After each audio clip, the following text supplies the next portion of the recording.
Kella 10 paiku õhtul avastasin, et mu kaasaegseim omand, alles 3 nädalat vana 2024. aasta Toyota RAV4 hibrid, polnudki enam sõiduvalmis mu garaažis või vanemate kodu ette pargitud koha peal. Võtmed olid kadunud. Ma ei näinud, kuidas nad kaduma läksid, ega kuulnud ühtegi agressiivset sõna ega uksepauku. Lihtsalt see vaikne heli, kui keegi otsustab, et sinu piirid teda ei kehti. Olin kodus Pennsylvanias, vanemate majas nädalavahetusel. Parkisin RAV4 veranda valguse alla, nii hoolikalt pestuna, et majanumber peegeldus kapotilt. Minu nimi on major Lillian Harper, teenin Ameerika Ühendriikide armee küberkaitsepatrulle nädalas, Fort Meade. Ma ei tee impulssoste, ma võrdlen intresse, uurin väärtuse langust ja ootan sooduspakkumisi. Sellesse autovõlvi maksin sisse nii reinvesteerimisboonuse kui sõjaväepõlve jooksul säästetud rahaga. Mitte ühestki perekonnaliikmest ei sõltunud, see oli puhtalt minu saavutus. Minu noorem õde Kaila oli terve õhtu olnud erutatud, tatsates mööda maja, näppimas telefoni ja kurtmas, et tema auto käitub imelikult. Kaila keeles suuruse mõttes tähendab see tavaliselt poolaastast hooldusvaegust. Umbes kell 9:30 tõi ta välja, et tema poissõbra lennuk maandub Philadelphia lennuväljal varakult ja tal tuleks ikka 2 tundi teel veeta, et teda vastu sõita. Ta lubas, et tuleb enne minu ärkamist tagasi. Vastasin rahulikult, ent kindlalt, ei, ta tõmbas silmi üles, nagu oleksin keeldunud mu enda kampsunit laenama. Isa sekkus koheselt, nagu ta alati teeb, ja lohutas, ära tee sellest suurt numbrit. Üks öö, hoidsin hääletoon võimalikult neutraalne, see on minu auto, ta vaatas mind pisut pettunult, just sellise pilguga, millega ta tahab, et ma tema soovile järele annaksin. Kaila vaikis edasi, aga selles vaikuses oli juba otsus, ta teeb ikkagi, mida tahab. Kella 1:00 paiku läksin magamistuppa, jättes võtmed köögilauale. Vanemate majas ei oodanud ma varaste ebaseaduslike otsuste laviini. Kella 10. juuli paiku helises telefon, sõnum, rahu, annan enne ärkamist tagasi. Alguses mõtlesin, et ta teeb nalja. Siis kostis õue poolt mootorimürin. Läksin akna juurde, RAV4 esituled lõikasid hoovi ja kadusid tänavale. Mõtlesin helistada kohe, aga läksin otse kõneposti. Korraks veel, tühi vastus. Allkorrusel jälgis isa teleka ees uudiseid, nagu püüaks maailm end tühja ekraani jõu abil ise korda seada. Rääkisin talle, ta võttis mu auto, ta ei naeratanud ega ehmunud ka, ta rahuneb varsti maha, ütles ta kõhklematult. Nii lihtne oli see. Ema üritas leida kompromissi, ta on ettevaatlik, justkui saaks õde selle omaduse nupust sisse-välja lülitada. Mõtlesin küll, et sõidan järele, aga tal oli juba paaritunnine eelis ning ma ei kavatse öisel maanteel tagaajamist alustada. Tõusin, läksin tagasi üles ja tegin selle, mida armee on mind õpetanud tegema, kui olukord on kontrolli alt väljas, dokumenteerisin kõik. Ekraanipildid tekstisõnumist valmis. Iga detail kirjas. Järgmiseks sammuks tuleb vaid otsustada, kuidas end oma RAV4 tagasi saada. Mitte, et ma tegelikult kavatsenuks autot uuesti juhtida, kuid harjumused on juured sügaval, telefon poja kõrvalöökapil, võtmed käeulatuses. Keset ööd, umbes keskööl, helises mu telefon uuesti. Sõnum kuulus, varsti kohal, see ei klappinud. Kuidas ta juba peaaegu Philadelphias olla võiks, kui ta ei kihuta? Ma ei vastanud. Lamades pimeduses, lakke tuiates, proovis mu mõistus vältida kõige halvemate stsenaariumite kujutamist. Oma töös olin ma ju lahendanud küberintsidente, mis sulgesid logistikasüsteeme teisel pool maakera. Olen panustanud häirekeskuste töösse tihendatud pingel. Aga ükski neist ei valmistanud mind ette tundeks, et su enda õde mängib õhku täis pumpatud usaldusega, mille kallal olin aastaid vaeva näinud. Kell oli 4:52, kui äratus helises ekraanil, tundmatu number. Ma võtsin kõne vastu, enne kui mõelda jõudsin. Kas ma räägin leitnant Lillian Harperiga, kostis kärmek ja ametlik hääl. Jah, trooper Daniels Pennsylvania osariigi politseist. Kas olete 2024? Aasta Toyota RAV4 hibridi registreeritud omanik, mu kõht langes läbi maa, nii kiirelt, et valus oli. Jah, teie sõiduk sattus avariisse Interstate 83L, juht on arreteeritud kahtlustatuna joobes autoroolis. Kahjuks teisi vigastatuid pole. Sõnad hakkasid mu peas ringi hõljuma, nagu kirjavahemärgid keerduksid sõnadesse, mille tähendus mind nihkes hoidis: avarii, vahi allhoid, tui. Kas mu õde on korras, küsisin kähelt. Tal on kerged vigastused, ta suunatakse täiendavaks uuringuks. Sõiduki esiosa sai tõsiselt kannatada, tõsiselt, sõlmes mu õlad. See oli signaal, midagi oli väga pekki keeratud. Ma tänasin ja panin toru ära, istusin voodi äärde.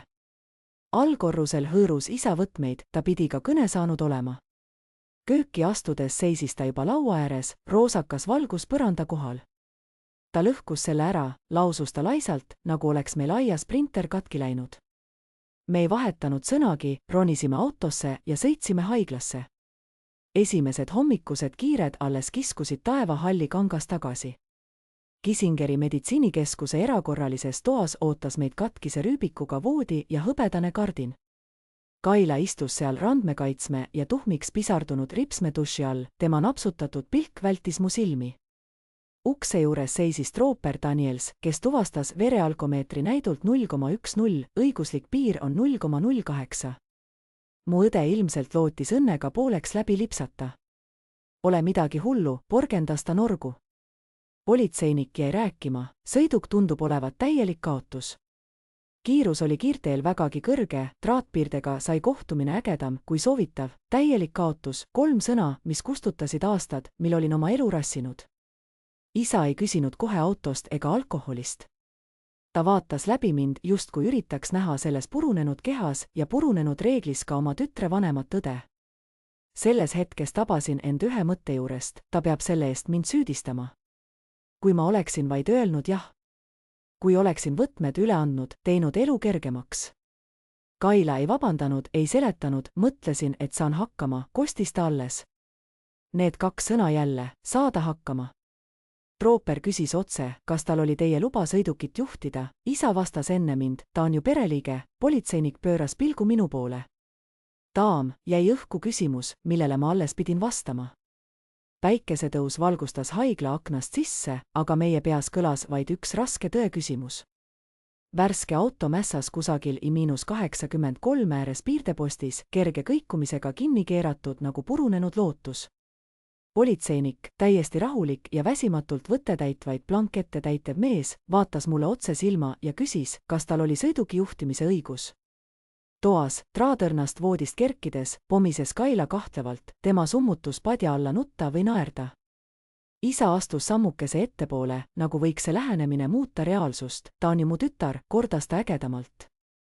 Nagu sellega saaks üle kirjutada Pennsylvania omandusseadused. Politseinik ei kõnelenud. Ta lasi vaiksel hetkel venida. Hääletoon muldunult, ent selgepiiriliselt vastasin, ei, tal luba ei olnud. Kardina taga voodiriiulis muutus õhk tihedamaks. Mitte valjemaks, aga kõike selgemaks, justkui hapnik ära tõmmatud. Kaila vaatas mind üllatunult, mitte vihaselt, pigem sellise näoga, nagu oleksin rünnanud vaikivat kokkulepet. Isa hingas läbi nina, lõi korra õlgu ja lausus ningipidi sunditult, Lillians. Politseinik noogutas, kirjutas krobinal oma vormiraamatusse ja sõnas rahulikult, ta saadetakse menetlusse pärast meditsiinilist ülevaatust. Eeldatav süüdistus, alkoholi tarvitanuna sõitmine. Võivad lisanduda veel punkte, ootame ülevaatust. Aga see oli ju lihtsalt õnnetus, ägis isa. Ta kirus sõna lisanduda. Minu vastuses peegeldus kindlus, tal oli lubatud piiriületuseks liiga kõrge joove. Seadus ei tee erandeid. Seaduse kõle otsekohesus lõikas läbi perepinge, võttes ära kõik hellitlevad retoorikavõtted, enam polnud tegu sellega, kes meie peres kelleks on kasvanud, vaid puhtalt tegudega. Mul polnud ju eriti palju, rebis Kaila lõpuks vaevu kuuldavalt välja. Politseinik noogutas ja tõstis aeglaselt oma prille, vererõhu ja joobekontrolli protokoll näitas 0,10 lõplik ja kuupäevastatud. Isa pöördus minu poole, nagu oleksin olukorra alusegi looja, võinuksid ju öelda, et tal oli minu luba, tema sõnades peitus soov valetada, ametlikult. Aga miks seda teha? Selleks, et kaotada eneseväärtus ühes dokumentide ritta kirjutatud ridaga. Kaila rullis silmi, isegi valges haiglas ja randmeliigese tugises, kõva naksatus väitis, et olukord on pigem naljakas. Mis puhuks öeldud ridasütlusest kuuldus hoopis nii, see kõik oli mastaapsem. Asi ei seisnenud ainult sõidukis, ei ainult tuis, arv 4 numbrimärk ja kindlustus olid kirjas minu nime all. Sõjaväes võib üksainsa paberimajanduslik apsakas paisuda ametlikuks kriminaalkontoks, eriti kui kaasneb rahaline vastutus või aususe kahtlus. Sellest mul polnud vaja hoiatust. Olen istunud piisavalt turvateadete saatelauas, et teada, kui kähku üks väike vale võib kogu karjääri puruks keerata. Isa tatsas närviliselt ruloo lähedal, juba kuulates telefonitoru. Helistan Rikkile, mutatas ta vaikselt. Rikk oli tema ventilatsioon- ja küttesüsteemide sõber, kes teads kõiki mehi, alates ehituslubadest kuni kiiruskaristusteni. Isa oli alati uskunud suhetesse, mitte reeglitesse. See töötas, kuni ei töötanud. See on riigipolitsei, tuletasin talle meelde. See ei ole parkimistrahv, ta lehvitas käega, nii nagu oleksin liialdanud. Paari minuti pärast ilmus trooper tagataskust välja volditud paberitega, tooniga, mis lubas arvata, et tema emotsionaalne panus selle sündmuse suhtes oli juba ammu otsakorral. Proua, pöördus ta Kaila poole, niipea kui meditsiiniline läbivaatus selja taga, suunatakse teid menetluseks. Teil on võimalus võtta ühendust kaitsja või advokaadiga. Isa sirutas selga. Me korraldame selle ise, trooper ei vaidelnud, jätkas samm-sammult selgitamist, sõrmejäljed, fotod, mugshot, kautsjon. Rutiin. Kaila nägu tõmbus pingesse alles siis, kui ta kuulis sõna fotoprofiil. Sel hetkel näis varjuda kõik illusioonid sellest, et tegemist on lihtsalt pereprobleemiga. Te ei pane seda internetti, eks, küsis ta vaevu kuuldavalt. See ei sõltu minust, kostis trooper. Vaikus. Siis saabus ema, hingeldades, tiirles ringi nagu keegi, kes üritab kallistustega tagajärgi olematuks kallutada. Oh kullake, sosistas ta, siludes Kaila sõlmedes juukseid. Autost polnud keegi veel pärinud. Lõpuks tõsteti küsimus, ja auto? Mis temaga sai, trooper vastas lühidalt, esiots on tugevalt viga saanud, turvapadjad lahti läinud. Tõenäoliselt on sõiduk kirjutamata mahukas kahju, turvapadjad ei puhkeks ju väiksest möödalasust. Isa sulges silmad ja tegi peas kiire finantsarvutuse, laenujääk, kindlustus omavastutus, võimalikud preemiatõusud. Kindlustus katab, ohkas isa pigem endale kui kellelegi muule. Ma ei korrigeerinud teda. Kaila veeti ratastoolis minust mööda, tal ei olnud käeraudu, aga kohtne jälg ulatus mööda põrandat. Kui me koridori mööda edasi astusime, kaldus ta mu poole ja sosistas, sa ei tee seda hullemaks, eks, vaatasin talle otsa ja ütlesin jahedalt, sa võtsid mu auto. Kaila pilk libises töölauale, kus paberid kuhjusid, nimed, kuupäevad, VIN-kood, omanik Lillian Harper. Teenindaja palus mul kontaktandmed kinnitada. Isa üritas koonteri tagant pehmet tooni tekitada, ta on ju hea laps, aga teenindaja ei kostnud midagi, vaid tempel lasus vormile. Head lapsed ei sõida hommiku varases hämaras 010 vererõhutasemega maastris piirenurka. Mõne hetke pärast sulgus taustauks. Isa jäi seisma ja sosistas rahulikult, ta ei tahtnud, aga füüsikat ei peta. Väljusime parkimisplatsile, kus valgus paistis veel liiga ere kõikide meie jaoks. Isa pöördus minu poole, ütle kindlustusele, et tal oli luba, ja seal see kõlas, selge nõue. Ei tule sellest midagi välja, vastasin ma vaikse resoluutsusega. Isa lõualuu tõmbus pingule, kui ta mind vaatas. Oli varahommikune vaikne aeg, kui istusime isaga autos ja sõitsime tagasi tühja sõiduteega kodu poole. Mu telefon ekraanil vilkus Pennsylvania osariigi politsei õnnetusaruanne kell 4:52 hommikul I-83 lõunasõit, riigimaanteel tekkinud kahju, see pidi tähendama rahalist hüvitamist, kohtusse minekut. Midagi ei hääbunuks niisama. Kui pöörasime sisse tuttavale kivisillutisele, nägin tühja kohta seal, kus mu RAV4 tavaliselt seisab. Liiga avatud, liialt paljas. Isal polnud sõnu, ta astus vaikides tuppa ja piilus köögilauda, kus veel ei olnud keegi jõudnud oma esimest kohvi lõpetadagi. Mina seisin õues, telefon käes, lugedes jälle välja uurija nime ja vöötnumbrit. Köögilaua tagant avasin oma sülearvuti ja logisin sisse kindlustuse portaali. Õhus rippus see tõsiasi, et juht oli küll mina, aga omanik mitte, täpselt nii, nagu politseiaruanne väitis. Täitsin kasti pärast kasti, sõiduk kokkupõrkes, juht ei ole registreeritud omanik, politseiraport I-83 lõunasõit. Iga linnuke tundus kannatanud raskemini kui eelmine. Umbes 20 minuti pärast helises telefon. Kindlustusosakond, räägin Laura Miller, hääles peeti vajalikku emotsioonitempot, sõbralik, rahulik, neutraalne. Neid andmeid kontrollides näen, et sõitja ei olnud lepingus nimekirjas. Kas tal oli sõiduki kasutamiseks luba? Sel hetkel pöördus isapea, kõrv vastu telefoni ja ma kuulsin vaikust, tean, mida ta mõtles. Lubamata tehtud oli lubamatu, see sõna teritas kõrvu. Selgitamiseks, sõiduk võeti ilma loata, jätkas spetsialist. See kuulub ebaõigustatud kasutuse alla. Palun saatke meile politseiraport ja kõik tõendid, mis kinnitavad ebaseaduslikku kasutust. Mul oli vaid üks asi võlgu, ekraanipildid Kaila sõnumist rahune maha. Annan enne su ärkamist tagasi, saatsin need pulli kenasti üle. Isa astus ligi, madalal häälel, pole pidanud nii teravalt ütlemata, et ta seda varastas, kuidas see muus võtmes kõlaks, küsisin rahulikult. Ta võttis ilma loata. See on definitsioon, ta hõõrus nina otsa.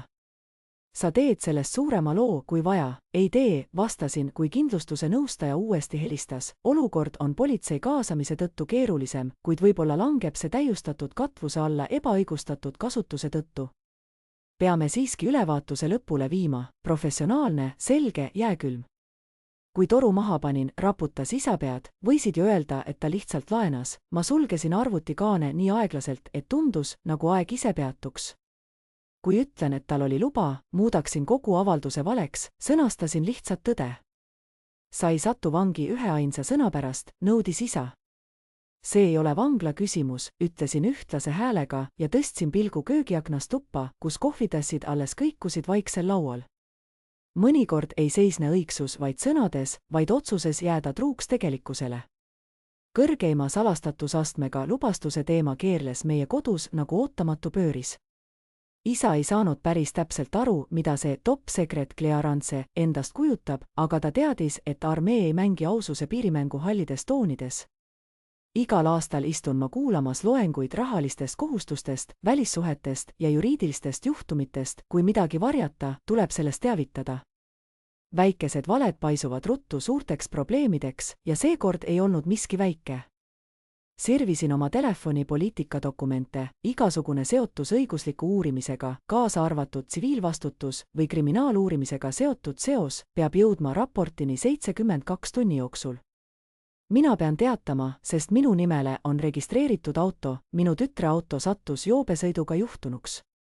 Isa tatsus ruumis ringi, kõrvus kõlas ainult üks küsimus, sa hakkad iseenda õde üles andma. Ma pean küll, vastasin vaikse veendumusega. See on ju minu auto ja juhtimisõiguseta ta ikkagi sõitis. Astusin verandale ja helistasin oma tegevjuhtidele.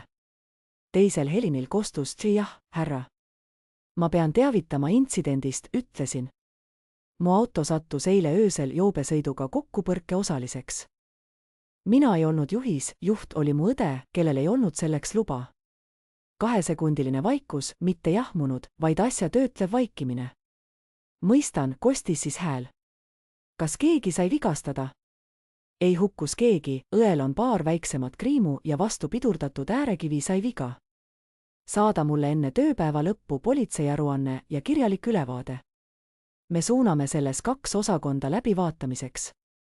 Kõik oli tehtud, mitte ühtegi piitsa või paanikatundi, ainult konkreetne protseduur.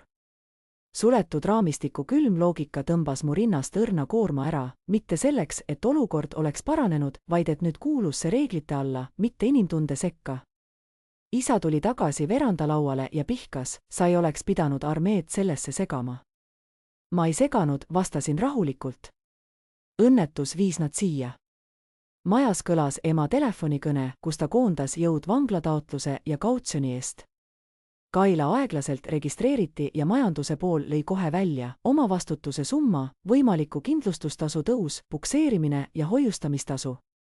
Isa pugistas endamisi numbreid nagu solvanguid. Keskpäevaks olin internetis näinud eelluuretavat politseiraporti. Kell 4:52 öösiti, põhjusena joobes juhtimine, abifaktorina, tingimustele mittevastav, liigne kiirus vihmas. Isa luges selle rea 2 korda läbi ja vaikis.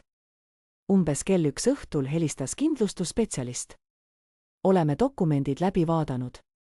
Politseiaruanne näitab, et sõiduk viibiti ilma loata. Teie leping katab nii vargust kui loata kasutust. Hindame nüüd kahju suurust. Kõrini kergendustunne tulvas üle mu ootuste. Aga mis saab äärekivist, uurisin. See kantakse juhis vastutusele.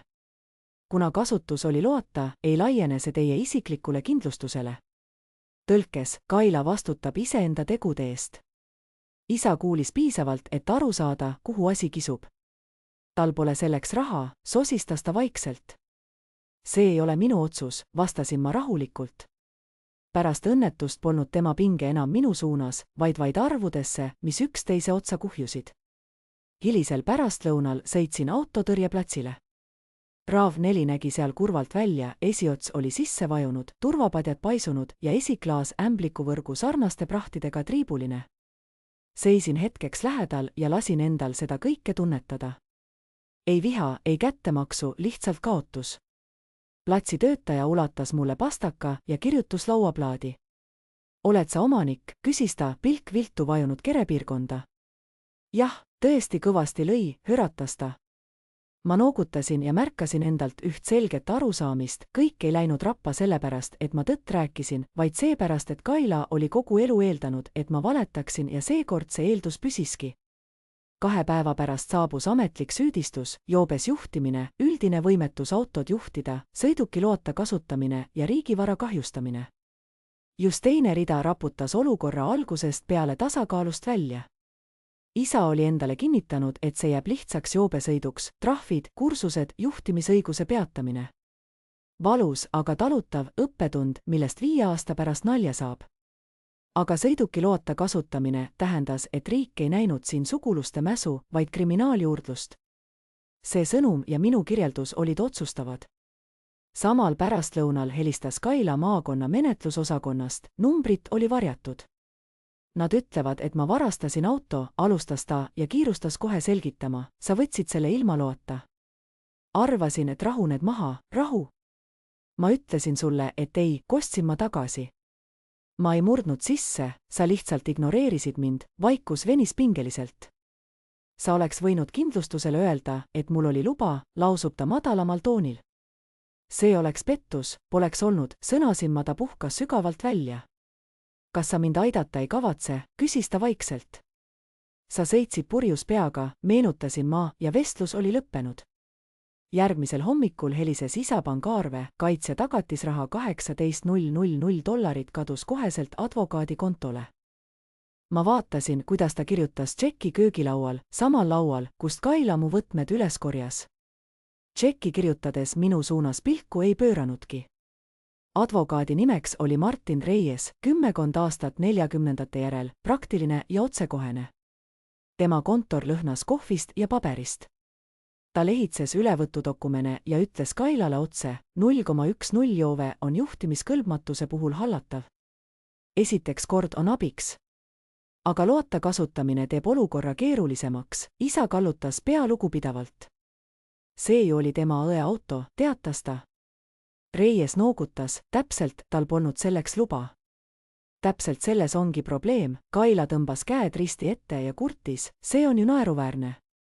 Advokaat ei lasknud end hääletooni kõigutada, tekstisõnum on tugev tõendusmaterjal ja nii algas meie võitlus, kus tõde polnud enam pelgalt sõna, vaid saabus kirjalikult. Riik ei pea tõestama, et sisenesime jõuga. Piisab, kui näidata, et nõusolekut polnud. Ma vaikisin. Polnud vaja sõnastada ülearu palju, asi oli selge, jätkas advokaat Reyes. Püüame süüdistuse ümber painutada nii, et karistust leevendada. Vanglakaristus on võimalik, aga mitte kindel. Kõige tõenäolisem on tingimisi karistus. Juhtimisõiguse peatamine on peaaegu garanteeritud. Isa nägi selle sõna vanglati ja pingutas näost valusalt. Vanglat ei tule, kordas ta kangekaelselt. Reyes ei lubanud seda iialgi, aga me ei jõudnud omavahel kokku leppida, kuidas asja rahunema hakkab. Koduteel hakkasid aga kulud tasapisi kuhjuma. Vangihoidla eest kinnipeetavana makstav hoiutasu, advokaadi ettemaks, kindlustusfirma omavastutus, võimalik hüvitis kahjustatud maanteeäärse piirde eest. Isa istus arvuti ees, vaatas riikliku transpordiameti lehte ja sosistas, miks see piirem hakkab nii palju.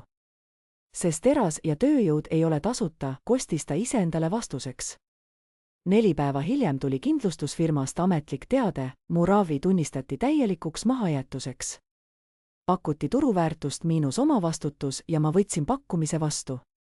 Mitte sellepärast, et auto olemust vahetanud oleks, vaid seepärast, et arutlemine amortisatsiooni üle ei siruta sassi keeratud rauast moodsat kellakeeramise aparaati tagasi. Veel olulisem oli jutulugu, mis väikses Pennsylvania kogukonnas ringi ripub. Siin ei oodata pressiteadet, joobes juhtimine I-83 peal levib linna peal kõneti kõrvuni. 2 päeva jooksul ilmus avalikku kinnipidamislogisse ka Kaila nimi. Isa äritelefon helises nädalaga 2 korda vähem tühje kõnesid, 2 vana klientuuri lükkas projektid ootele, kuni olukord selgineb. Isa ei krimpsutanud nina Kaila suunas isiklikult, pigem kombed, konkurents ja majanduslik ebakindlus said süüdistuste kanda, kuid kui ta avas ülearvuti ja leidis tühjemate tellimuste numbrid, laius tuppa kaalitu vaikus. Pärast 48 tunnist kinnipidamist lasti Kaila kautsjoni vastu vabaks. Randmes oli veel tugi, uhkus aga hüljatud. Ta astus koju kui keegi, kes lootis lohutust ning ema embusesse pudenes otsekohe. Isa paitas ta õlale ja lubas, kõik laabub. Istusin õhtusöögilaua taga, vaatasin, kuidas ta minu poole ei julgenudki vaadata. Pool einet hiljem lükkas ta taldriku eemale ja sosistas, ma ei usu, et sul oli õigus öelda, et mul luba ei olnud. Ma ei öelnud midagi, mis tõele ei vasta, vastasin rahulikult. Ei pidanud seda nii sõnastama. Milline osa oli vale? Ta ei vastanud. Isa sekkus, piisab nüüd. Aga see piisab, ei kustutanud enam meie pereõhus rippuvat kahtlust, et üks pisiviga võib kontrolli alt välja rullida. 2 päeva hiljem helistas Reyes uuesti, prokurör keeldub süüdistusest volitamata kasutamine, loobumast. Aluseks on teadete vahetus ja krahhi raskusaste. Isa pigistas ninajoone, kas saaksime selle kõik kaduma teha. Reyes võttis kõne otse, täielikult mitte. Aga tegutsedes saame palju muuta. Kaila lõi lõua rusikasse, see on absurdne. Auto lihtsalt läks katki. Ei, ütlesin mina rahulikult, see oli mu auto. Ta vaatas mulle otsa nagu sarjus, nagu oleks ma löönud usalduslöögi. Reyes kirjeldas edasisi samme, mõistmise lepingu tingimused, võimalus süüdimõistmise vähendamiseks alkoholi hindamise läbimisel, koostöö tähtsus. Isa uuris, kas kohtuprotsess on alternatiiv, Reyes ei soovitanud, tõendid olid lihtsad ja selged, tekstsõnum, politseiaruanne, joobeproovi tulemus, omaniku ütlus. Raske oli midagi paindlikuks kookida. Sel õhtul istusin laua taha ja kirjutasin ametliku aruande enda üksusele, peatükikese meie lugudest, mis alles läbi suruvad oma tõe. Kõik oli kirjas ametlikult ja emotsioonivabalt. Kell 5:02 teavitas mind Pennsylvania osariigi politsei, et minu sõiduk, see, millel ma olin registreeritud, sattus joobes liiklusõnnetusse. Juht oli mu õde Kaila, kellel polnud luba autot juhtida. Mina omalt poolt olin kindlustuse ja politseiga igati koostööd teinud. Kirja saatmise eel lugesin selle 2 korda üle, ametlik tekst kannab tõele teisiti kõlades enda raskust.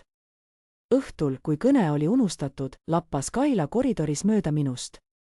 Sa oleksid võinud mu eest hoolitseda, sosistas ta ja astus edasi. Ma ei vastanud midagi.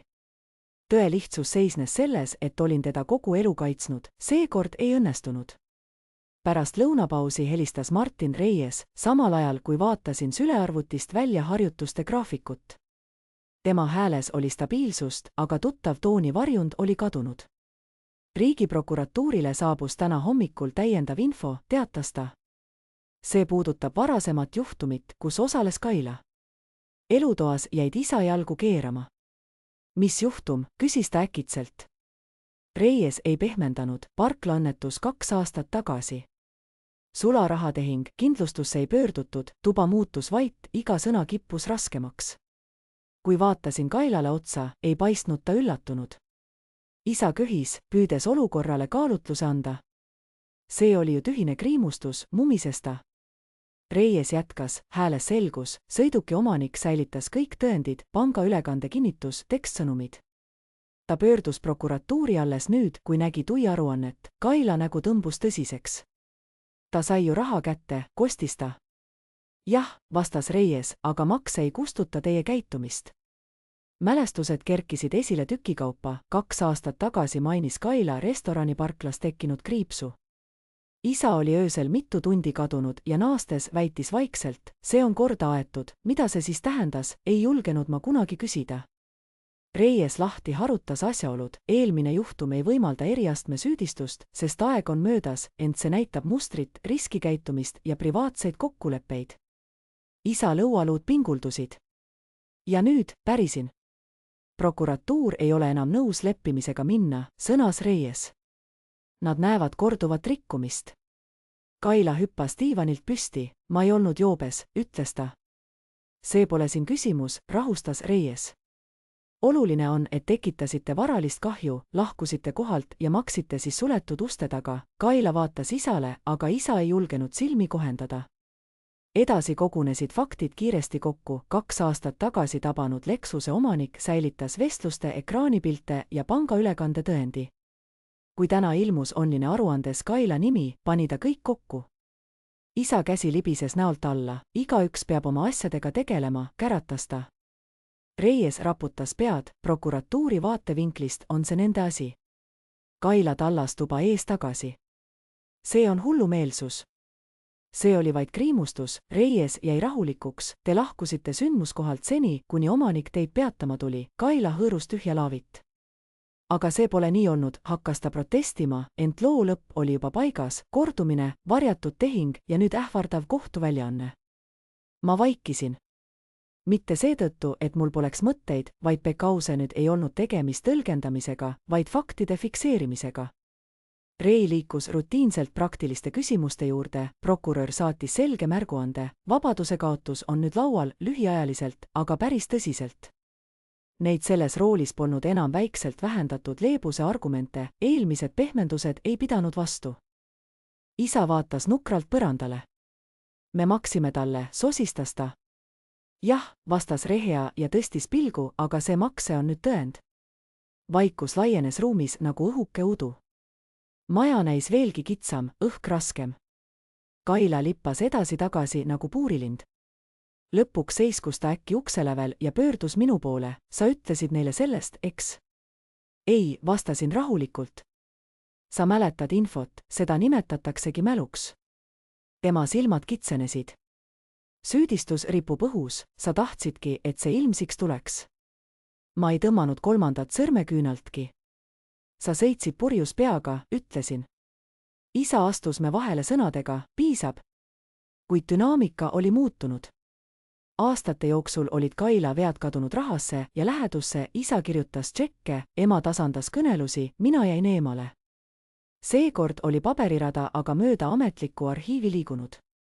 Reyes kirjeldas, kuidas lood tegelikult käivad, tõenäoliselt pakutakse kokkuleppemenetlust, 60 päeva maakonna vanglas, tingimuslik, juhilubade peatamine, kahjutasu, alkoholi nõustamisprogrammi lõpetamine. Kõik kokku esitatakse kui vastutuse võtmine enne astme tõusu. Maakonna kongis. Kaila nägu muutus tuhmiks. Kas vangis? Jah, juhilubadega tehtud kuriteo eest, parandas Reyes. Isa vajus toolis madalale, alistunult nagu kunagi varem mitte kunagi. Kas me saaksime väita, et tal oli luba? Küsis ta. Rehea raputas pead. Tekstisõnumid seda eitavad. Isa pöördus minu poole, seekord väsinud, mitte vihane. Sa hoidsid seda alles, ütles ta tasakesi. Jah, noogutasin lühidalt. Mitte heakskiidu, vaid tunnustuse märgiks. Mõne päeva pärast jõudis menetluse kausta eelnenud juhtumite dokumentatsioon. Uut süüdistust ei lisandunud, aga kontekst muutus ja kontekst muudab lõpptulemusi. 24-tunnise vahistuse asemel tuli 48-tunnine kokkulepe, süüa tunnistamine vähemate karistuslike riskide eest. Kaila hoidis pabereid värisevate käte vahel ja ütles vaikselt, nüüd näen, nagu oleksin ma kriminaal. Sa ajasid autot üle joobepiiri, sõnas Reyes otsekoheselt. Ta pöördus uuesti minu poole, miks sa ei võinud öelda, et sa oma arvamust muutusid? Ei, vastasin. See sõna ei olnud enam terav, ei emotsionaalne, lihtsalt lõplik. Sel õhtul lugesin Arsenali külma rahustusega läbi sõjaväe juurdepääsu ametliku kinnituse päringu. Mind paluti teha selgeks, et mul pole rahalist seotust kahjutasu maksmisega ega valeandmeid kindlustusnõudes. Vastasin dokumentidega otse ja selgelt. Kaila vaatas mind üle toa, sa jätad mu lihtsalt tülli ellu. Sulgesin sülearvuti. See on juba juhtunud. Ta jäi sõnatuks. Esimest korda pärast õnnetust nägin temas kõhklust, mitte kohtu ees, vaid süsteemi ees, mis ei paindu. Ja mina ei kavatsenudki. Teisipäeva pärastlõunal akendeta ülekuulamistubades, kust lõhnas kergelt kõrgenenud kohvi järele, helises minu telefon, selgus, et juurdepääsubüroo vajab veel kinnitust. Mina vastasin rahulik ja ettevaatlik, nagu dokumendid ütlesid. Siis istusin vaikuses, sellel sama valgel toolil, kuhu olin kutsutud ja ootasin. Major Harper istus oma töölaua taga, kui turvajuhtimine helistas, saime su eneseavalduse kätte.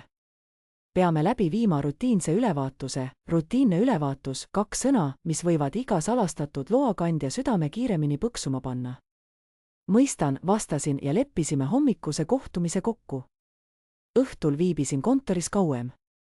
Mitte, et oleksin vajanud lisatunde, aga kaos väljaspool tööd muutus talutavamaks, kui mul oli kindel päevakava ja valmisolek.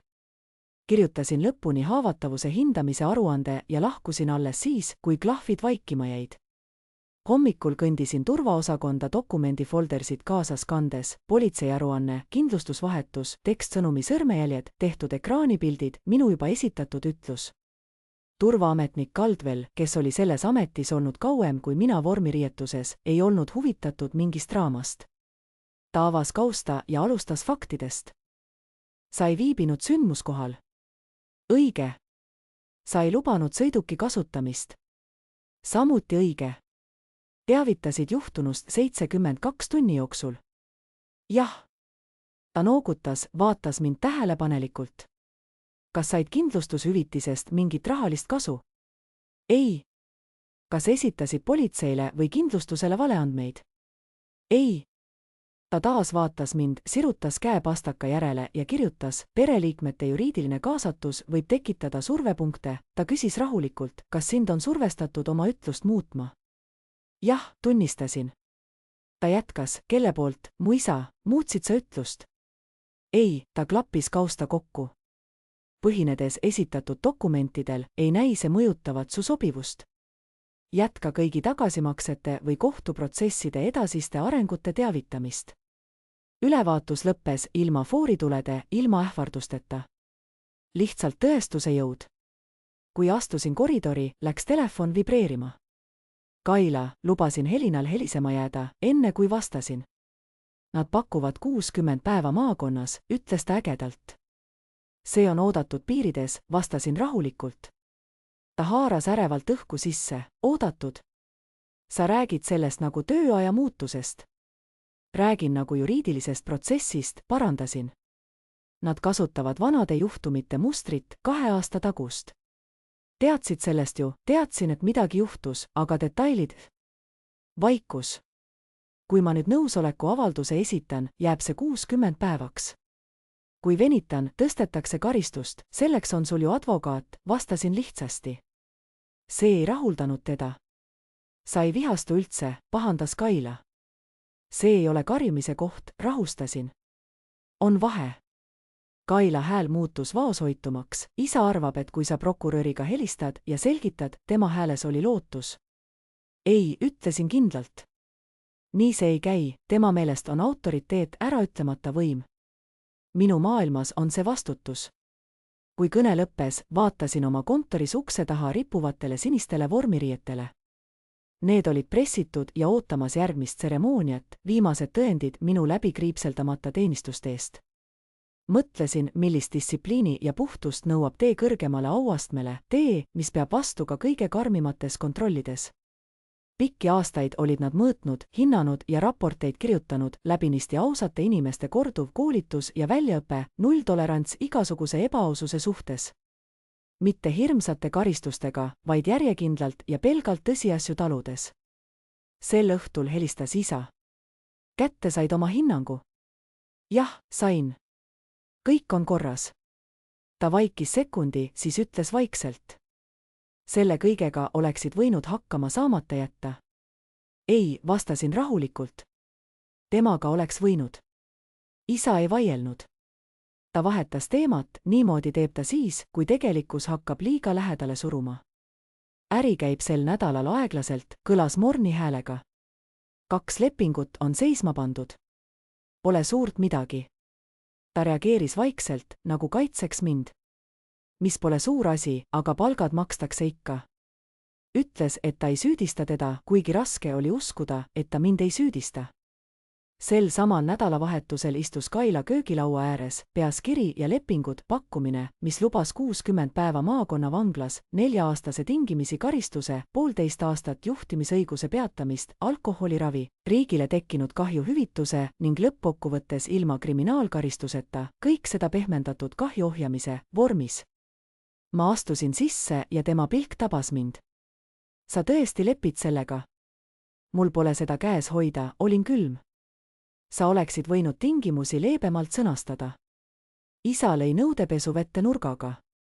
Kuidas? Pomises ta. Et öelda, et tal oli luba. Kui oleksin öelnud, et tal oli, istuksin ma nüüd vastutoomingu juures, seletades, miks ma kindlustusavaldustes valetanud olen. Kaila koputas paberile. Ma ei kuulu vangi. Tahes-tahtmata keegi sinna ei planeeri sattuda. Ruum täitus hetkeks sõnadeta hirmuga, mitte meie, vaid süsteemi ees, mis ei arvestanud pooltoonide ega lepituste jaotusega. Ema tuli sisse poekottidega, silmis tume väsimus, hääl rahulik. 60 päeva. Sa saad hakkama, kallis. Ja siis seisisime kõik võimaliku karistuse künnisel, igaühel oma kohustus ja üks hirm, mida ei saanud maha tingida. Kohtusaal oli vaikne nagu vanapuidu lõhn, plekiline läikivitav põrand justkui see ei hooliks, kes sinna ette astub. Kaila kerge merevärvi pluusi ja tagasi tõmmatud hobusesabaga istus kaitsealuse laua taga, näodeta, ilma liigselt suure enesekindluseta, vaid nii, et tänipäeva hallitühjust veelgi kummalisemaks muuta. Isa võttis koha tema selja taga, ülikond pigistas lõualuid kokku, emal oli käes volditud taskurätik, jõuetu lootus säilitada rahu. Mina istusin taga rea keskel, mitte kauguses ega lähedal, vaid otsustavaks selguse ruumiks. Prokurör luges kokkuvõtte. 14. mail kell umbes 4:52 hommikul sõitis kannatanu 2024. Aasta Toyota RAV4 hibridiga Interstate 83 L kiirusega, mille juures alkoholi kontsentratsioon veres oli 0,10. Sõiduk põrkas maanteetõkkisega, tekitades riigile märkimisväärse kahju ja viies sõiduki täieliku hävinguni. Registreeritud omanikul ei olnud selle juhtimiseks luba. Viimane lause, luba polnud, kõlas siin hoopis teises võtmes kui haiglas. Kaila vaatas otse ette, hing hoidis hinge. Tema advokaat Reyes esitas fakti, esimene rikkumine, joobes juhtimine, vastutus võetud, varakult joobeanalüüsile nõus, varasemat karistust pole. Prokurör ei vaielnud. Terve ruum tundus korraks hingavat selle tõsiasja all, kordumatu hetkeni, mil seadus enam ei paindnud ega oodanud erandit. Kaila seisis seal, väike ja lootusrikas, ning meie istusime, igaüks enda koormat kaasa võttes. Prokurör lisas ühte rida, et varasem, privaatkorral lahendatud riskikäitumine, in commonwealthi märkus, peaks mõjuma kohtule heidutuse hindamisel. Isa liikus pingil, kui kohtuniku pilk tema tütre, Kaila Harperi poole suundus. Kohtunik, hõbedaste juustega naine varases 60-ndates ja tuntud oma vähenõudlikkuse poolest, küsis otse. Mees Harper, kas te mõistate teile esitatud süüdistusi? Mõistan, teie au, vastas Kaila. Tema hääl jäi kindlaks, kõrvus ei tärganud värinat. Kas te võtate vastutuse joobes sõiduki juhtimise eest? Jätkas kohtunik. Jah, sõnas Kaila vaikselt, ent kindlalt. Kohtunik võttis välja ülevaate kokku lepitud karistusest 60 päeva maakonnavanglas, arvestatud juba äraaeg, mille Kaila oli eeluurimises veetnud, 4-aastane prooviperiood, 1,5 aastat juhiloast ilma, kohustuslik alkoholiravi, lisaks hüvitis Maanteeameti määratud riigivara kahjustuste eest. Ta peatus ja tõi rahulikult välja, õnnelik juhus, et keegi ei hukkunud. Kiirusel maanteel joobes juhtimine ei ole eksimus, vaid oht kõigile. Kohtusaal jäi vaikusesse. Kaila neelas ja vaatas otse kohtuniku poole. Haamer raputas kergelt üks kord, see oli märguanne, et karistus on mõistetud. Ei mälestuslikku muusikat, ei pingerohkelt kõnelevat advokaati ega pisaraid, vaid puhas otsus, kantud kohvrist päevikusse. Korravalvur suunas Kaila külgsissepääsu poole. Lihtsalt ja professionaalselt. Isa tõusis pooleldi püsti, kuid istus siis uuesti maha.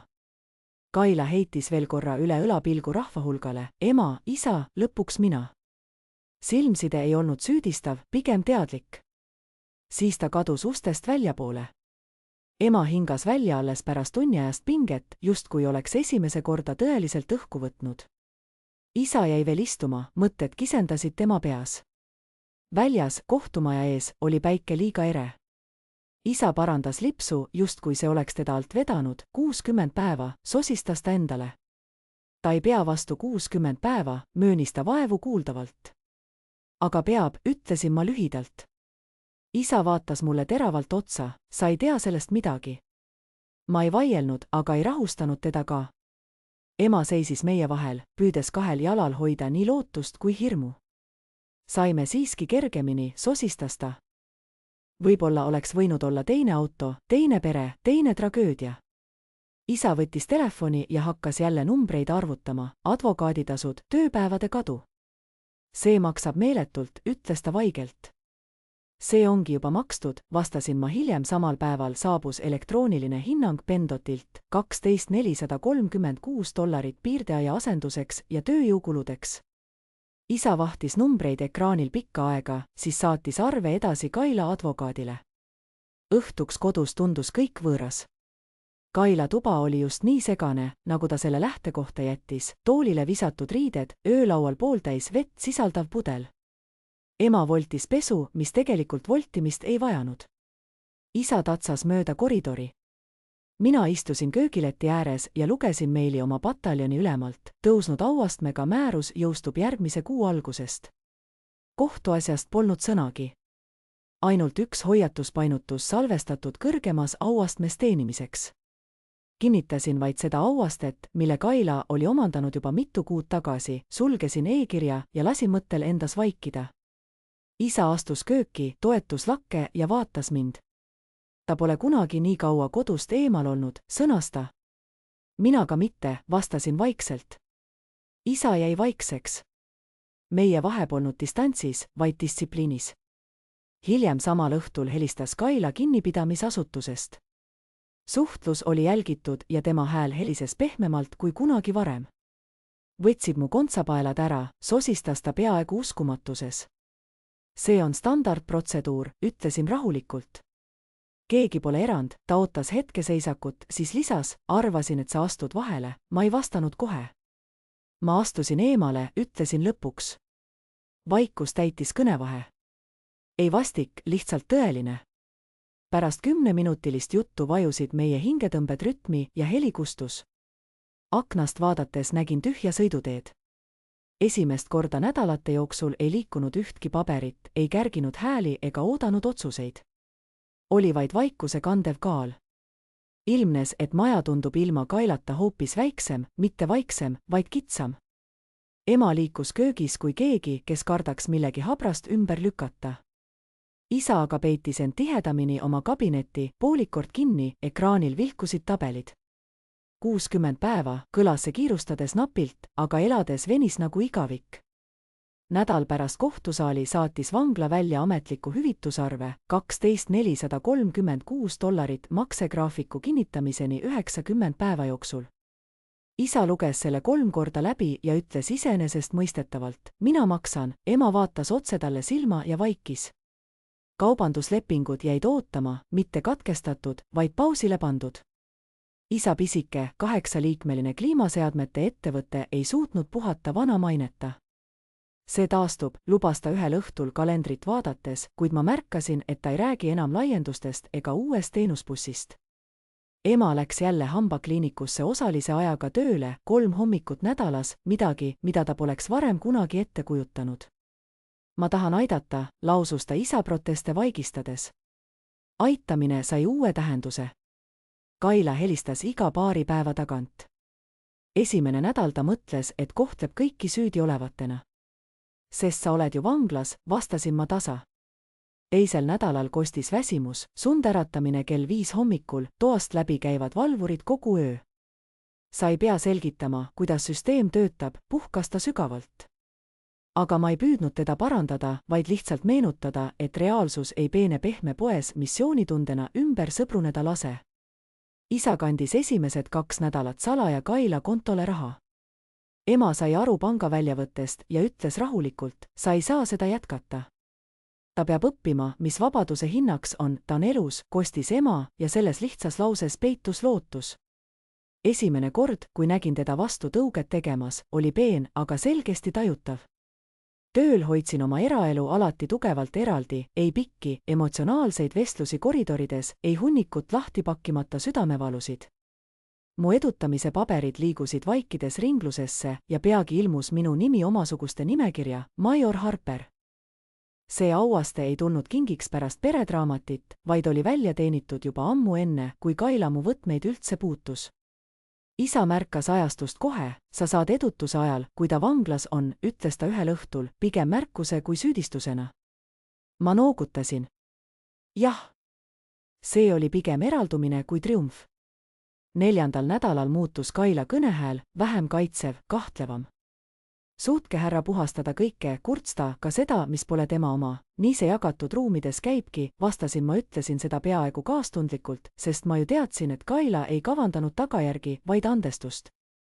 Isa istus laua ääres, kuuldes tema murduvat häält kõne vastuvõtjas. Kui jutt läbi sai, jäi ta toolis kauem istuma. Ta tõesti arvas, et sina parandad olukorra, ohkas ta lõpuks. Teadmata, et sa alati suudad, sosistasin ma endamisi. Tõsi ta oli, teismelisena olin peitnud tema hilinenud kodutöid ja lihvinud vabandusi. Sest pere tähendas minu jaoks löökide neelamist. Aga löök osutub liiga valusaks, kui neelaja saab lõhki. Ma ei oleks tohtinud sind valima sundida, tunnistas isa hiljem vaikselt. Polnud päris vabandus, kuid oli aus. Ma ei kavatsenud ka, vastasin ma tema väsinud pilk ütles, et ta nägi seda. Ta tuleb sealt välja teistsugusena, ütlesin ma teisiti ei tähenda parem, lihtsalt muutunud. 5. nädala paiku lõpetas ema rahast komissariaato konto täitmise. Tal tuleb ise hakkama saada, lausus ta kindlameelselt. Isa ei vaielnud. Kui noorem vend Kalev mainis, et snäkke napib, ei tõtanud ema enam aitama. Eelarve lasi ta sõnalt kõlada ilma tülita, mis see sõna pidi veel aasta eest tekitanud. Fort May kasarmus pidasin oma sissejuhatava juhtimisettekande tulevastele majoritele. Vastutus oli üks ridadeväline märksõna, lihtne kuulujutt slaidil. Rääkisin sellest täpselt nii, nagu alati, ausus pole tingimuslik, see ei muuda kuju selle järgi, kes parasjagu küsib. Keegi ruumis ei osanud aimata, kui tähtis sõnum see mulle isiklikult oli. Kodu sõlmis isa pendot iga tähtajakava, maksed kuudepikkuse valuga, aga hallatavad. Müüs ka uue pikapi, mille jätta lootis, see on vaid metall, muigasta. Sama lause, mille Kaila kord mu maasturi kohta oli kasutanud, kuulasin seekord täiesti teise kõrvaga. Ema voltis müügipaberid hoolega kokku ja pani sahtlisse. Majas hakkas tiksuma uus rütm, vaikne ja enesekindel. Mõrutõde oli see, et ma ei olnud purunenud ega paranenud, vaid lihtsalt muutunud. Ühel õhtul helistas Kaila, esimest korda ilma selle terava tooni ja varjatud süüdistuseta.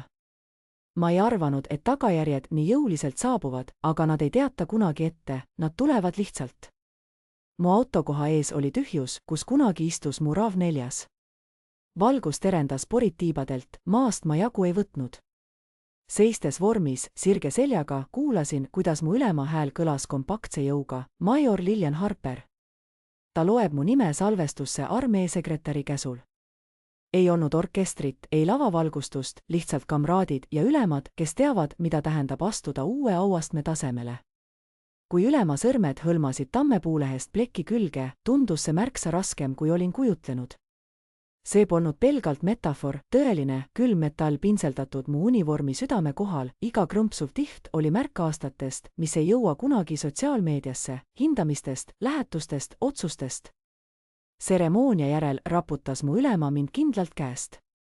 Palju õnne, major! Aitäh, härra! Ta püsis veel hetk minu pilgus.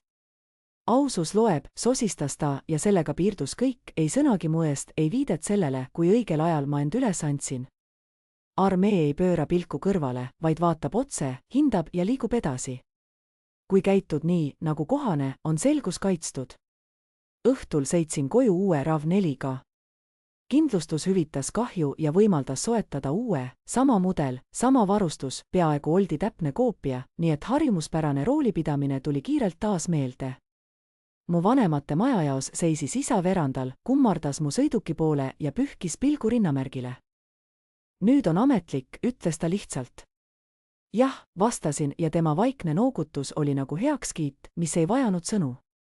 Ma ei parandanud teda, sest mõlemad teadsime, et see rada ei sõltunud kunagi kellegi usust, vaid tegudest. Toas ootas ema mind laiade kätega.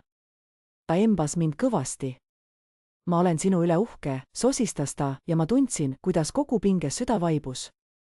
Kaila oli vabadusse pääsenud nädala eest, 60 päeva kautsjoni asemel, paar päeva maha hea käitumise eest, aga see ei muutnud suhet täielikult. Ta tundus õhem, otse kui pingelisemates kurvides veidi teravam.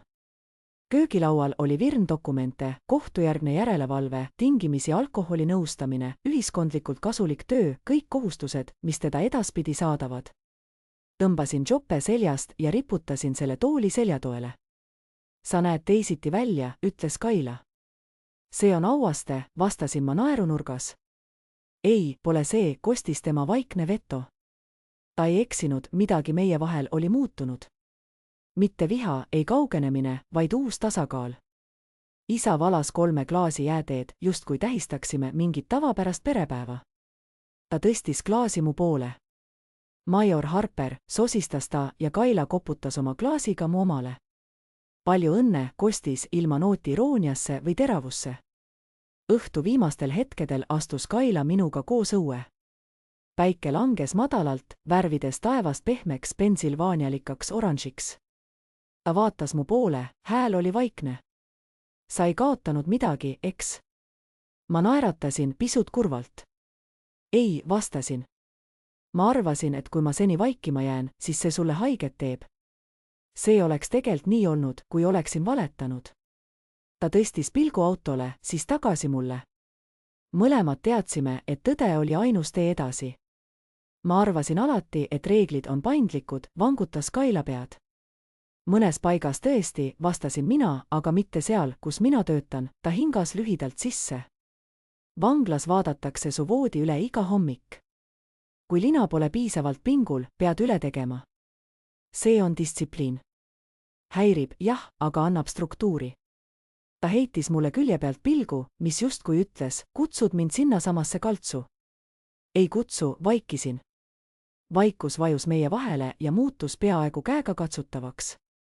Aastakümneid oli Kaila elanud kodus, kus isa püüdis löögid endasse neelata ja ema pehmendas neid nurki, mis kusagilt teravaks lipsasid. Mina olin alati vajadusel lüngad täitnud. Nüüd ei tekkinudki auke, olenutaja ei pidanud enam asendama. Järgmisel hetkel ilmus isa ukse taha dokumendifolderiga. Vaata need vanad arved üle, ulatas ta selle Kailale. Kui sa uuesti tööle hakkad, panustad ka heategevuse ehk tagasimaksedesse, ta kõhklemata noogutas. See oli kõigest üks lause, aga terve kuu üllatavaim hetk. Ema tuli isa kannul ukseava sisse. Aitame sulle eelarvet koostada, pakkus ta. Kaila noogutas korra, silmad ei kerinud, õlgu ei tõstnud. Majja tagasi astudes ei tundunud enam keegi kitsas olevat, hoopis kõik paistsid nihestatuna, teise koha peale seatuna. Mõne päeva pärast Fort May kontoris seisin ma nooremohvitseri kõrval, kes oli pisiasjaga eksinud. Tema pilk oli närviline. Ülem, ma ei arvanud, et see niimoodi eskaleerub, püüdis ta vabandada. Tavaliselt eskaleerubki siis, vastasin rahulikult. Ta neelatas. Ma parandan selle vea. Paranda see läbi dokumendikirje, mitte varjamise, täiendasin. Ta noogutas ärevuses ja lahkus, jalge alla pressides seda tuttavat hirmu tagajärgede ees. Olenemata sellest, kas seljas on mundri või vabaaja ülikond, on see nägu alati sama. Sel õhtul helistas Kaila verandalt, kui mina veel tööl olin. Ma alustasin täna alkoholiprogrammi, teatas ta rahulikult. Kuidas läks? Nad ei lase sul naljatada ja vahele trikitada, ta jättis paugu. Mõistan nüüd. Ma ei küsinud, mida ta nüüd mõistab, sest teadsin vastust juba. Sel nädalavahetusel sõitsin koju piki -83 lõunasuunas. Äärmiselt värske terasest piirdeliist oli pärast õnnetust vahetatud, sile ja sile, ilma ükskõik millise kõveruse või kriimuta, mis meenutaks varasemat lööki. Liiklus kulges nagu alati, ei aeglustanud keegi, ei vaadanud kedagi. Mina hoidsin rooli mõlema käega paigal ja sulandusin voolusse. Mõtlesin, kui lihtsalt võib unustada kohad, kus elu on pöördumatult muutunud. Puutepunktid, mis elasid kahvatuseni punnitunud metallis või rehajälgedes, olid nüüd kadunud. Alles ainult sõidurada päikese käes hõbedad kiirgava piirde juures, see oli kõik. Tagasi Fort Meis seisin oma ukse ees uue nimestahvli juures. Major Harper. Mustad tähed harjatud metalli taustal, tagasihoidlik, aga igal sammul tundsin selle paksu kaalu. Müra minu ümber võimendus, rohkem briifinguid, suurem järelevalve, ülemad apelsini värvi ridiküülid nurkades, oodates, et ma neile suunda näitaksin. Põlviti puhuda polnud aega, pidin ise ees rühkima, ametikorra uutel lainetel. Ühel juhtimiskoolitusel küsis keegi, kuidas sa toime tuled survetundega lähedaste poolt. See polnud juhuslik küsimus. Rõhutasin, et surve ei muuda standardeid, kui muudab, polnud need standardsed kunagi päris tõelised. Ma ei pajatanud oma isiklikust taustast, polekski pidanud. 3 nädalat pärast vanglast vabanemist asus Kaila osalise tööajaga laovarustuse laos tööle. Hommikune vahetus algas kell 6. Ainus kord, kui ta hommikutundidest kurtis, ütlesin, kõik virisevad 6 üle, ära hakka erandiks. Ta ei vaielnud vastu. Esimene hüvitisemakse kantib end kaudu automaatselt üle, tema nimi oli makseplaanil. Isa jälgis kontot hoolega, aga ei astunud vahele. Ema õpetas Kailale lihtsa eelarveskeemi, tulud, kulud, hüvitis, prokuröritasud. Pole see ihaldusväärne, aga täiskasvanulik. Ühel õhtul istus Kaila minust vastamisi köögilaua ääres, avatud tabel arvutiekraanil ees. Ma pole kunagi midagi nii üksikasjalikult jälginud, tunnistas ta pehmelt. Ma tean, kõlasin mina. Austraalia stiilis. Ootus, et sa kõigi eest korvad. Ta vaatas laeni ja puhkas tool seljatoel. See on ropult ebaõiglane, eks? Ma lihtsalt vastasin, jah. Mitte karmilt, vaid lihtsalt tõsiasjana. Isa liitus meiega laua ääres, käed puupinna peal. Mul polnud õigust eeldada, et sa valetad, sosistas ta mulle. Ilma teatrilisuse ja suurt vabandust igatsemata, lihtsalt tunnistus eksimusest. See poleks teda päästnud, märkisin rahulikult. Isa noogutas aeglaselt, nüüd näen küll. Kaila keerutas jääteed klaasis. Mulle tundus, et perekond katab 11. Perekond räägib tõtt enne, kui see maksma läheb, vastasin. Ta vaikis. Mõni päev hiljem sõitsin Harrisburgi koolitusüritusele ja sõitsin taas mööda õnnetuspaigast. Kiirtee näis tavaline ja tõesti peabki. Vastutustunne ei ole filmilik, pole muusikat ega fanfaare, vaid paberimajandus, kohtukuupäevad, makseplaanid, varajased ärkamisajad.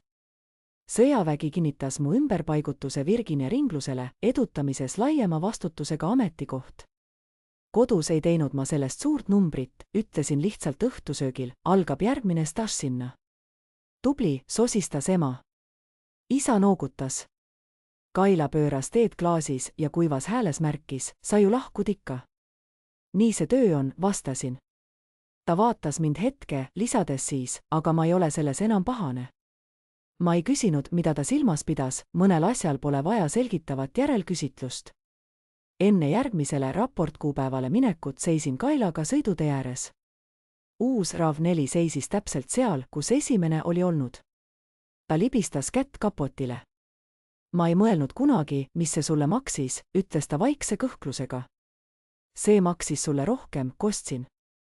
Tema pead raputades täpsustas ta, ei, ma mõtlen neid aastaid enne õnnetust. Mõtlesin korraks vaikides. See polnud raha küsimus, vaid ootuste silt, mille alla olin end peitnud, olla see usaldusväärne, rahulik, pingekohti leevendav. Kõik see lõppes ööl, mil ta võttis mu võtmed, mitte viha, vaid selguse ajal. Kaila piilus tänavale ja istus siis maha, silmist peegeldus läbi mõeldud rahu. Ma ei taha tagasi pöörduda sellesse versiooni minust, ütles ta ja mina vaid noogutasin. Mitte lubadusi, mitte suuri tõotusi, lihtsalt tunnistus, et minevikku ei pea korrata. Kui pakkisin kokku vormiriideid ja dokumente, mis mind uude linna viiksid, tabas mind hoopis üllatav tunne. See ei olnud kättemaks ega triumf, vaid kergus. Kergus sellest, et kogu lugu oli toimunud päevavalguses, dokumenteeritud, läbitöötatud ja rahaliselt korda ajatud. Kergus sellest, et mu karjäär seisis tugevana, sest ma ei olnud painutanud tõde. Kergus sellest, et mu õde oli lõpuks kokku puutunud piirmääraga, mis pidas vastu. Viimane hommik enne sõitu läksin teele 83/9 veel korra, samas sõiduradas, täpselt samal kilomeetrikivil. Turvakaare peal kumas varepaus päikesetõusu helki. Seekord ei mõrisenud minus viha, vaid seisund, mida võiks nimetada kooskõlaks. Sest armee reegleid ei saa ignoreerida, need hoiavad inimesi elus. Meie peres käitusime nendega aastaid, kui niisama ettepanekutega. Ööl, mil mu õde varastas mu võtmed, muutus mu suhtumine igaveseks. Liitusin liiklusega ilma kõhkluseta, pilgud otse ees. Ma ei hävitanud tema elu, politseid ei kutsunud, vanglakaristust ei nõudnud, kohtust näidet ei küsinud. Ma keeldusin valetamast ja tõde mugavaks painutamast. See polnud kättemaks, vaid vastutus. Pikka aega arvasingi, et tugevus seisneb taktikas kanda teiste valusid enda seljas, et teised pääseksid. Ususin, et perekond tähendab rikkumiste vaikselt parandamist ja siis edasi liikumist. Kuid tegelik tugevus ei koosne teise jama puhastamisest, vaid võimest samm kõrvale teha ja lubada tal oma valud enda kanda võtta. See polnud lihtsalt autoõnnetus, see oli piirimäärade proovikivi, perekondlik draama, mis lõpuks päris maailma tagajärgedesse jooksis. Keset seda tormi pidin valima õe kaitsmise ja oma aususe vahel. Armeelus on valik selge, perekonnas tihtipeale keerulisem, aga õige jääb õige. Kui otsid ehtsat kättemaksulugu, eelkõige perelugu, kus võit ei karju, kuid on ausalt välja teenitud, siis liitu kanaliga. Veel ootavad lood piiridest, vastutusest ja sellest, mis juhtub, kui inimesed enam turvavõrguks ei ole. Ja kui see lugu tundus sind kõnetavat, tea, et sa pole üksi.